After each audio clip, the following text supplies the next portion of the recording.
আসসালামু আলাইকুম। আসেন একটা জিনিস দেখাই। ধরেন এটা হচ্ছে জাহান্নাম এবং এটা হচ্ছে জান্নাত, এবং আপনি এই সিচুয়েশনে আছেন। এখন আপনি হয়তো জান্নাতে যাওয়ার জন্য সওয়াবের কাজ শুরু করছেন, সওয়াবের কাজ করতেছেন করতেছেন করতেছেন। হঠাৎ করে আপনি গুনাহের কাজ করলেন, গুনাহের কাজ করলেন, গুনাহের কাজ করলেন, তারপরে আবার তাওবা করলেন, তাওবা করে আপনি আবার সওয়াবের কাজ শুরু করলেন, শুরু করলেন, শুরু করলেন, আবার আপনি গুনাহের কাজ করলেন, করলেন, করলেন, আবার আপনি তাওবা করে সওয়াবের কাজ করা শুরু করলেন। এখন ধরেন এই সিচুয়েশনে আসার পরে আপনি মারা গেলেন, আপনার কি হবে?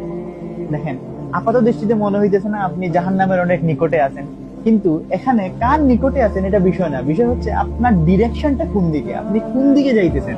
আপনার ডিরেকশনটা কি জান্নাতের দিকে নাকি জাহান্নামের দিকে? এই জিনিসটা ম্যাটার করে যে আপনি শেষ পর্যন্ত আপনার ডিরেকশনটা কোন দিকে। আপনি কি জান্নাতের দিকে যাওয়ার জন্য প্রস্তুতি নিচ্ছেন নাকি জাহান্নামের দিকে যাওয়ার জন্য প্রস্তুতি নিচ্ছেন?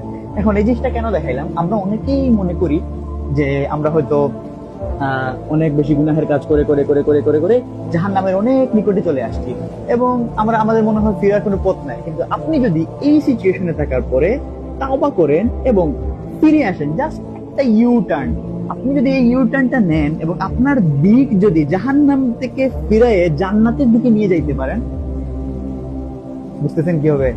তাইলে কখনোই এটা ভাবা যাবে না আপনি কোনটার নিকটবর্তী আছেন। আপনি এমন তো সিচুয়েশন হইতে পারে আপনি অনেক সওয়াবের কাজ করতেছেন করতেছেন করতেছেন এবং লাস্ট মুহূর্তে এসে আপনি হয়তো ইউ টার্ন নিয়ে জাহান্নামে যাওয়ার জন্য যেসব কাজ করা লাগে আপনি সেগুলো করতেছেন, এবং এই সিচুয়েশনে আপনি মারা গেলেন। কি হবে তখন? আপনার ডিরেকশনটা কোন দিকে? জাহান্নামের দিকে।